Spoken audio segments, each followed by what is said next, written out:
आज हम बनाएंगे रमज़ान स्पेशल पकोड़ा रेसिपी। ऊपर से बहुत ही क्रिस्पी और अंदर से बहुत ही सॉफ्ट तैयार होंगे। मेरे बहनों भाइयों, अब रमज़ान में पकोड़े बेचें और अपना कारोबार स्टार्ट करें। अब इफ्तार के टाइम पर दस्तरख्वां पर ये मज़ेदार से पकोड़े तैयार करें और अपनी फैमिली के साथ इंजॉय करें।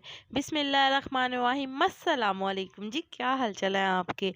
उम्मीद करती हूँ आप सब खैरियत से होंगे। अल्हम्दुलिल्लाह मैं भी ठीक हूँ। तो आज हम बनाने वाले हैं रमज़ान स्पेशल बहुत ही मज़े के क्रिस्पी क्रिस्पी पकोड़े। इस मज़ेदार सी रेसिपी को बनाने के लिए मेरे साथ रहिएगा। तो चलें जी, चलते हैं आज की इस मज़ेदार सी रेसिपी की तरफ। तो मज़ेदार से पकोड़े बनाने के लिए यहाँ पे हमने ले लिए हैं 4 अदद आलू मीडियम साइज़ के, और इसे यहाँ पे हमने फिंगर चिप्स की शेप में कट कर लिया है। इसके बाद यहाँ पे हम ले लेंगे प्याज। यहाँ पे मैंने 2 अदद प्याज ले लिए हैं दरमियाने साइज़ के, और इसे मैंने स्लाइस में कटिंग कर लिया है। प्याज शामिल करने के बाद यहाँ पे हम हरा प्याज शामिल कर देंगे 4 से 5 टेबलस्पून। इससे जायका और भी मज़े का बनेगा। साथ ही इसके अंदर शामिल करेंगे 4 से 5 अदद बारीक कटी हुई हरी मिर्चें। हस्बे ज़रूरत यहाँ पे हमने ले लिया है धनिया, और धनिया यहाँ पे शामिल करने के बाद कुछ स्पाइसेस ऐड करेंगे। तो यहाँ पे मैंने नमक ले लिया है 1 टीस्पून, सुर्ख मिर्च का पाउडर 1 टीस्पून, हल्दी पाउडर 1 टीस्पून, अजवाइन 1 टीस्पून, साबुत ज़ीरा 1 टीस्पून, सुर्ख मिर्च कुटी हुई 1 टीस्पून, और यहाँ पे हमने शामिल कर दिया है सूखा धनिया 1 टेबलस्पून। तो ये तमाम स्पाइसेस ऐड करने के बाद हमने इसके अंदर शामिल कर देना है बेसन। यहाँ पे मैंने ले लिया है 2 कप बेसन, और बेसन को आपने हमेशा छान कर इस्तेमाल करना है, क्योंकि कोई भी सूंडी कीड़ा लगा हो सकता है। तो इसलिए आपने कोई भी चीज़ खाने पीने की बनानी है तो इसलिए आपने उसे लाजमी छान कर इस्तेमाल करना है। तो चलें जी, बेसन को छान कर इस्तेमाल हमने किया है। इसके बाद आपने इन तमाम चीज़ों को अच्छी तरह से पहले मिक्स कर लेना है। उसके बाद ही आपने इसके अंदर पानी ऐड करना है, क्योंकि इससे हमें अंदाज़ा हो जाएगा कि हमने इसके अंदर कितना पानी शामिल करना है, क्योंकि प्याज और आलू जो हैं वो भी पानी छोड़ते हैं। तो इसलिए पहले आपने इसे अच्छे से पहले मिक्स कर लेना है। मिक्स करने के बाद इसके अंदर थोड़ा थोड़ा कर हम पानी शामिल करेंगे और इसका एक मिक्सचर तैयार कर लेंगे। तो यहाँ पे आप देख सकते हैं कि पकोड़ों का बैटर जो है वो तैयार हो गया। इसे हम आधे घंटे के लिए रेस्ट देंगे। आधे घंटे के बाद हम पकोड़ों को फ्राई करेंगे।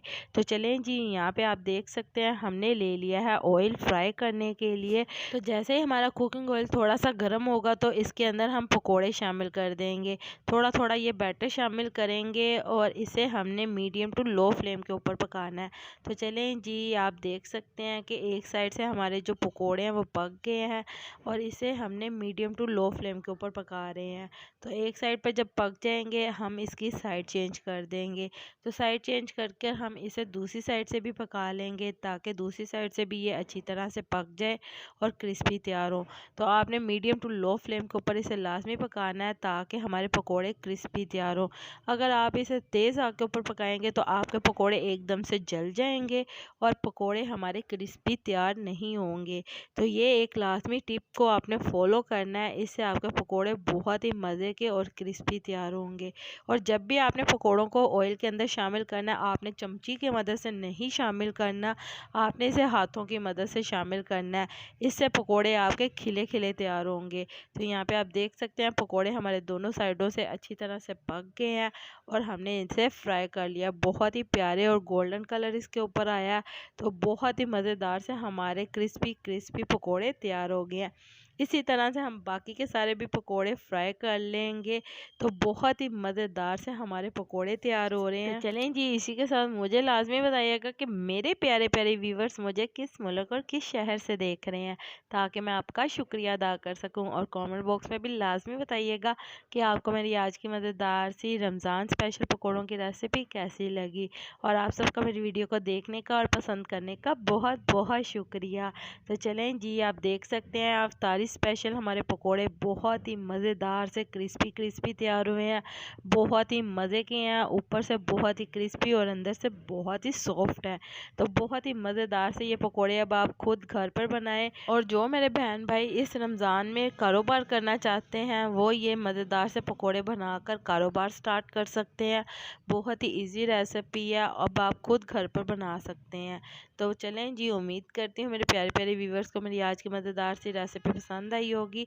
अगर पसंद आई है तो मेरी वीडियो को लाइक कर दें, और अगर आप मेरे चैनल पर नए हैं तो काइंडली मेरे चैनल को सब्सक्राइब कर लें, ताकि आने वाली तमाम वीडियो का नोटिफिकेशन आपको बर वक्त मिल सके।